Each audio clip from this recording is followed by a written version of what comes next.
What's up, guys? Welcome to another episode of DevTalks podcast, where we talk about everything engineering and technology-wise with your host, Travian. And we're back here with another episode, and we have a bunch of great stuff to go over. A lot of news comes out every week, and I wish it was so much news that I could talk about so much stuff every day, but I think I've really gotten to the hang of making some of these shorter videos for you guys. So if you want to check out certain specific videos, please check out the shorter clips. And those shorter clips are going to contain everything that you guys want to most likely listen to. And they're very more specific, and they're based on a certain topic that we covered in the podcast that week. So I'm trying to get them out, and most likely they'll come out a week or two after the original podcast. It depends on the amount of topics I may have talked about, because there are a lot, and just getting used to this whole thing. But I just want to say thank you guys for all tuning in. And one other thing I wanted to show is this. So I got a little shirt for the podcast. It was a gift. I have a shirt, and this is the hoodie. And then it shows like the milestones for the subs and stuff and things. And as we grow, I will be adding stuff to the sleeves, and hopefully we just grow so I can have a top sleeve full of it. So thank you all for all of that. I got this gift for my birthday. I really appreciate it. And I was like, why not? This will be the first episode I have it. So I'm going to wear it during this episode. And it's dope. It's dope. It's nice to have my logo everywhere. I can wear this out wherever I want to and stuff like that. But just like, don't forget to like, comment, subscribe, and share. Let's tune into this episode because we have a good one coming up. And let's really figure out what's going on.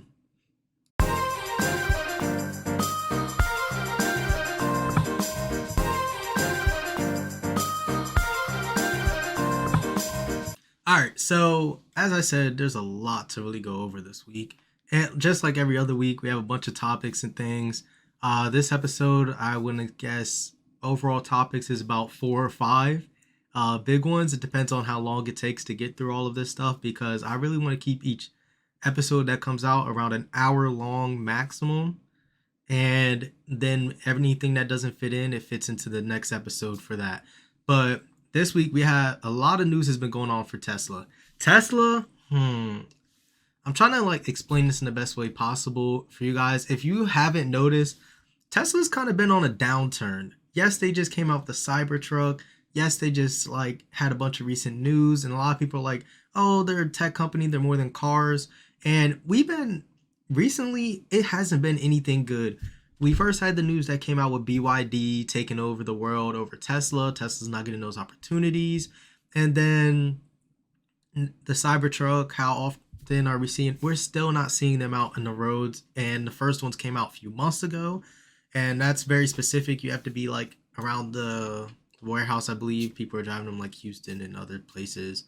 So there's that.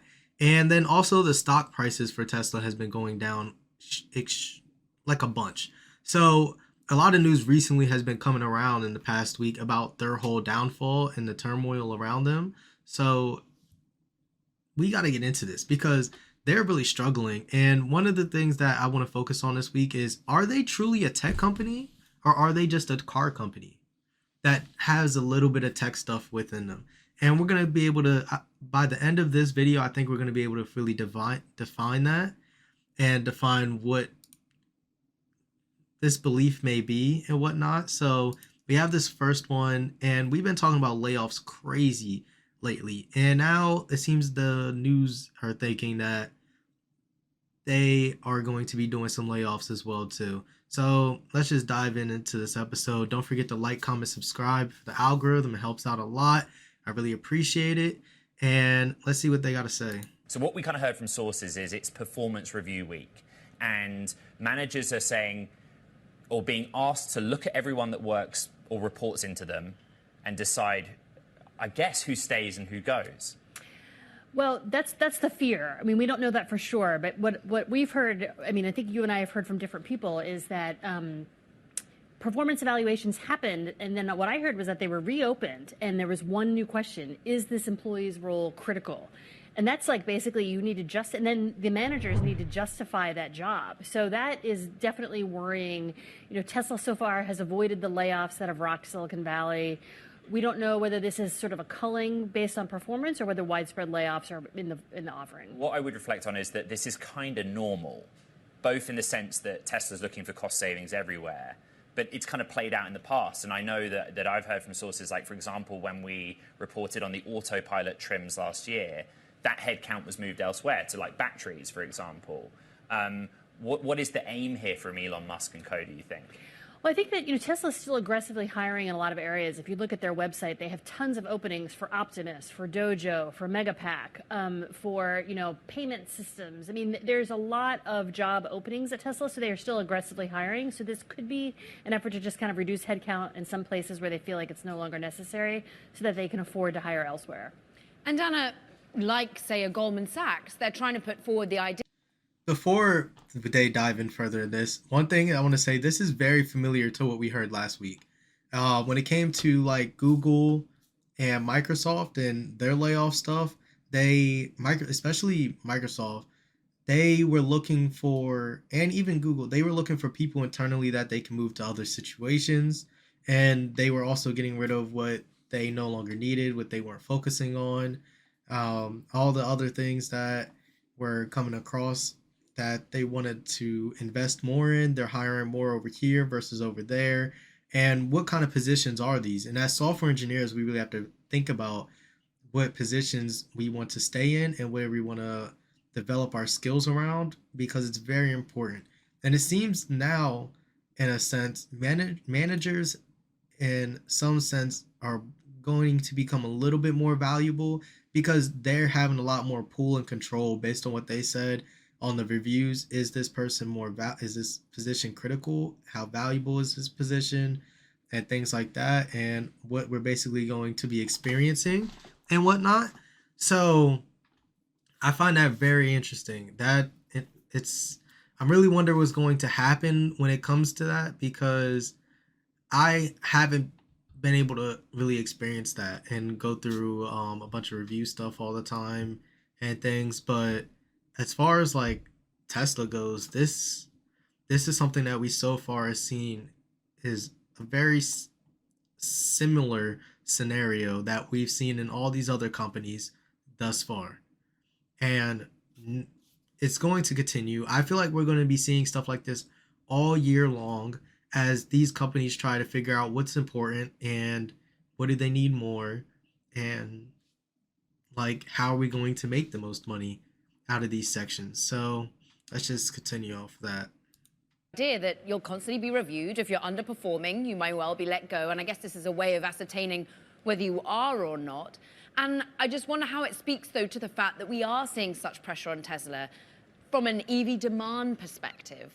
Will it automatically be in the manufacturing areas that you think these jobs ultimately have to be sacrificed? It's hard to say where the cuts, if they happen, would be. I mean, but I think that you're right. Like Tesla regularly, they go through a performance review cycle every 6 months, and in Silicon Valley, it's called stack ranking or ranking yank, to be coarse about it. And I think that this just really keeps everybody on their toes. You always want to be a high performer. There's always concern if you're needing to justify staff. I mean, I think that Tesla has grown dramatically since 2020 during the pandemic. They now have over 140,000 employees globally, and they will continue to hire in the areas of the company that Elon Musk really wants to sort of staff up. But like any company, when you're kind of facing a down year in terms of growth, you start cutting, and salaries is the way to do that. And Musk talked about the rate environment again when we played our earnings bingo, which I thoroughly enjoyed. I always find that astonishing, 140,000 people. If there's a big bright spot, it's probably the energy business, because what they said was it will just outpace the car business in terms of growth. What else do we know about what's going on with energy? Yeah, so Tesla has this big... So, hold on. Is 140,000 people a lot? I mean, I know it's big. Oh, dang, I got rid of my next video that I was about to pull up. I know 140,000 is a big company.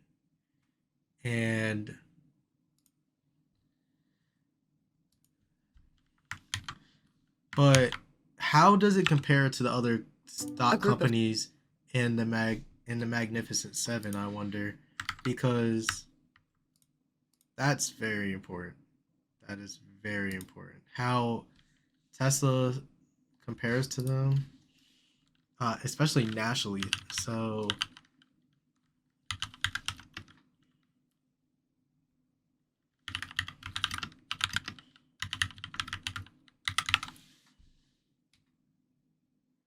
oh wait, number of not companies, employees.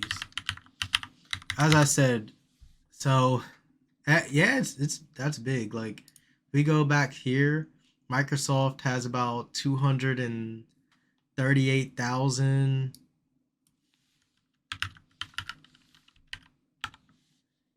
Alphabet, Google only has 180. So Tesla's a big It's huge.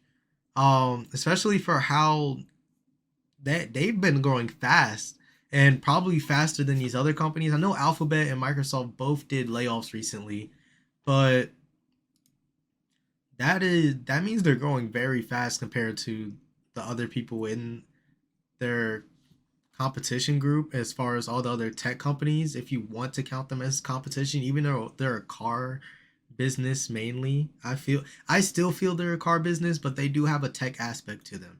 So that's how I personally feel. But I think they're going very fast. And one thing that could be scary and one that reason to predict these layoffs prematurely is you look at what their competitors just did. Google or Alphabet and Microsoft, they all just did layoffs recently. And they're around the same range as well as far as employees' sake and stuff. And for Tesla to be newer than these companies and have the growth that it has and have the number of employees that it's at right now and the way that they're trending downwards, there most likely will be some cuts.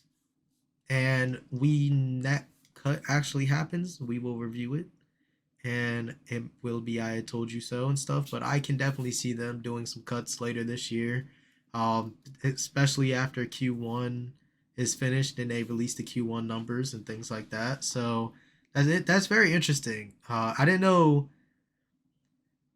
how big that was comparatively to some of the other companies, but they are right there with them as far as employee numbers and employee count. Big factory in Lathrop, which is here in California. It's sort of a little bit outside of the Bay Area in what we call the Central Valley, and that is where they are building the megapacks. We also have heard that they are expanding megapack production in Shanghai, and these are the big batteries that Tesla sells to utilities like PG&E, and it is a huge growth driver for the energy business. Like, forget about the solar roof. Megapack is the big driver of the growth there. Yeah. So that's just part one. We also have, so I guess they were adding to the end about the whole energy business on the batteries that they give out. See, Tesla does, they do more than just giving out their cars. And I believe they make a lot of their stuff in house, but they still get parts from elsewhere. So I guess we're going to try to figure out how much they get revenue wise from each part. If this doesn't show that, because what this is going to do basically is compare Tesla to all its other competitors. So we say we have Apple, Amazon. I believe this is going to be talk about some Alphabet in this, which is Google and things. And it's basically how their performance is going stock wise, so that we can see if this is really a problem or an issue compared to their competitors and how they're trending and what ways can Elon possibly fix this? Just like how we tried to make Twitter more possible, one thing that I think Tesla is struggling from is that whole Twitter X business. Elon got so distracted trying to bring that stuff up. He's wearing multiple hats right now, and that's becoming an issue for him because he has Starlink going on, Tesla, SpaceX, between getting all that new stuff up, and X. And he lost so much money off of X or Twitter, however you want to refer to it. And he's trying to recoup all that and things. And now one of his prize jewels is trending the wrong way. So we're going to figure more on that as well, too. Of 7 big tech stocks, known as the Magnificent Seven, grew 75% in 2023, leaving the rest of the S&P 500 in the dust. But if we look at each individual stock in 2024, the group has an outlier. Tesla has kind of stuck out like a sore thumb in terms of the Has an outlier. Are they going to show? How are they not going to show all these other companies here? That's so messed up. What if I want to know what company this is out of the Magnificent Seven? All these other companies, oh, it looks like they all started off kind of bad, and then, yeah, they're all picking up. But I want to know what company this is having 30% growth already. And it's just saying this is Tesla. So, do we take their word for it? We're gonna look at this in a minute. has kind of stuck out like a sore thumb in terms of the Magnificent Seven. This year, Tesla's share price is down more than 25%. If Tesla stock keeps falling, that might be bad news for the S&P 500 simply because it would drag the index down. Here's what Tesla's slide says about this elite group of tech stocks and why investors are concerned. Apple, Microsoft, Amazon, Nvidia, Alphabet, Tesla, Meta. The Magnificent Seven. Unlike This is a these funny movie. gunslingers, this Magnificent Seven is, by some measures, worth more than all the stocks from these 4 countries combined. But that dominance has bred doubt. So one big risk, I think, on investors' minds is that while these stocks have helped drive the market higher toward repeated highs to start 2024, there is concern that they could stage a big U-turn. And it wouldn't be the first time. In 2022, they collectively lost $4.7 trillion in value amid worries that rising interest rates could cause a recession, dragging down the rest of the index. People were thinking, has the dot-com bubble just burst? Are these stocks done for good? But in May 2023, that changed when Nvidia announced record profits for an unexpected reason. Generative AI drove significant upside in demand for our products, creating opportunities and broad-based global growth across our markets. Many investors So, I bet you the main reason Tesla, all those other companies in the Magnificent Seven, they just listed out. Hold on. Where are we at right now? We're about 153. Let's get the chart back up. So, Apple, Microsoft, Amazon, Nvidia, Alphabet, Tesla, Meta. Meta, Alphabet, Amazon, and Microsoft, all part of AI. Nvidia, part of AI. And correct me if I'm not wrong. Apple's been working on had a new product release and stuff. Tesla did too with their Cybertruck, but their Cybertruck's been lingering forever. It's been lingering forever, literally. But as far as Apple, I think they're working on some AI stuff too to integrate Siri that we're supposed to see their new AI stuff later this year in their event. Normally around the spring, I believe that's when they had it last year. But Tesla, I haven't heard anything as far as AI updates and things like that, how they're incorporating AI in their cars, how they're dealing with all that kind of news. I haven't heard much of that as far as Tesla. I did hear one news where AMD was going to put some of their new chips in Tesla's EVs, but it didn't exactly say AI. It said more stuff around for EV vehicles. So I think that's part of the reason why right there. That could be a big part. investors looking at its earnings, hearing its earnings calls, like their mouths were to the floor. They just had this incredibly blockbuster earnings report that shocked investors and made investors think we have to bet big on AI. And that sent Nvidia shares soaring and a lot of these other stocks soaring as well. Around the same time, strong economic data and easing inflation gave tech stocks another boost. That led to the Magnificent Seven's 75% rally. But for Tesla, which was gearing up for the Cybertruck launch, there was a rough road ahead. You have Elon Musk saying, I just want to temper expectations for Cybertruck. and that hit its stock pretty hard. Musk later revealed that Tesla fell behind Chinese EV maker BYD in quarterly sales for the first time.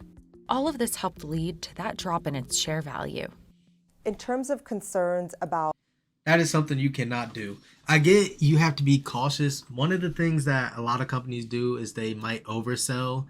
And some people might even say this about the Vision Pro, that when the Pro was released and they had ideas on what they wanted it to do, all of those functionalities are not possible and are not great. So he was talking about for the Cybertruck, hold on now.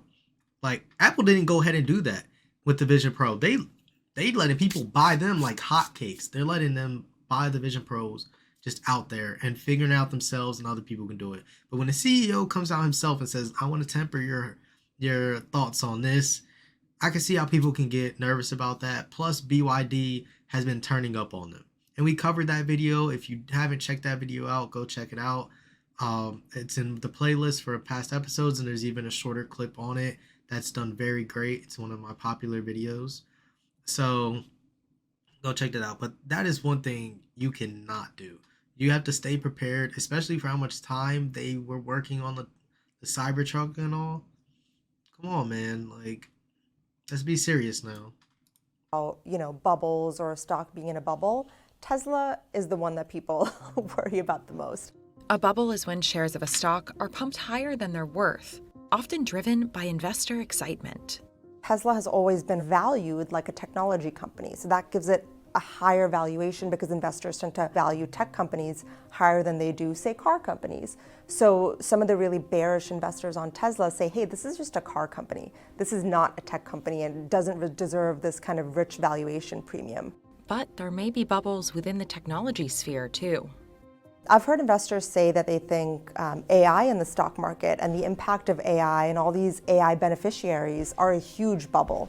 The issue is that we're still in early innings of the AI game in the stock market, and it's going to be years before we find out, what are the implications of AI? How are people and companies actually using this technology? So that seems pretty far out in the future right now. While some investors are uncertain about the Magnificent Seven's future, others are doubling down on their positions. Some individual investors and even institutional investors I've been speaking with are kind of afraid to bet against these stocks because they've been so dominant in the market. Some investors say that Tesla doesn't deserve to be part of that group. But the thing is, people have been saying that Tesla is in a bubble for like 5 years now. Of course, for the most part, it's held up the past few years, so time will tell if it ends up kind of collapsing and being the bubble that a lot of investors say it is. Yeah, so as you see, Tesla may not be going through it. And especially compared to all their other competitors and things, I really don't think they are a full-fledged car company. And this they just got a lot going on. And when you listen to the other CEOs and how they talk about their companies are doing a lot. They're a lot more purposeful. I don't really hear too much as far as Elon bringing too much excitement right now. He's been a little bit all over the place. He's like one of the only CEOs I follow on Twitter, but that should definitely change for sure because he's like his own marketing person and things. He just goes out and says stuff.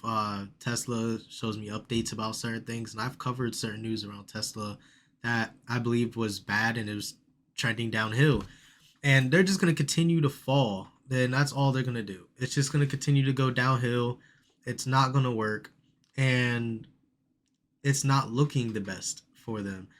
They have a lot of promise. I believe if they switched more into that car sphere, it would be a lot safer for them, and they would definitely seem a lot more dominant based on a lot of the extra stuff that they do compared to like General Motors and all of those other car companies.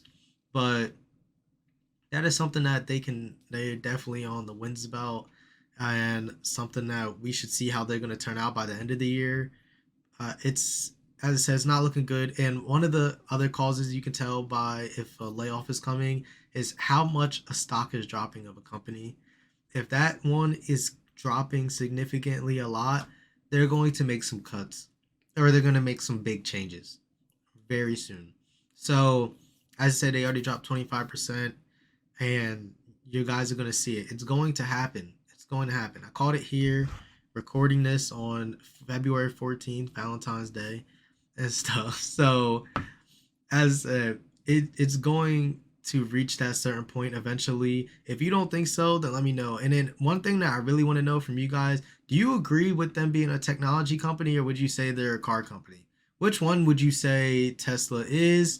I don't know. Like, you really got to weigh it. Most of their profits comes from selling vehicles, that more than any other thing. They do have some cool stuff. Like, I saw their solar panels, especially for the housing and roofs. Wonderful. So they have good things that I'm actually very interested in. It's a company I don't think is going to go under or do bad in the long term. But right now they are having some pains, and they might be some growing pains, but I think we're definitely going to be able to figure it out some more as time goes on.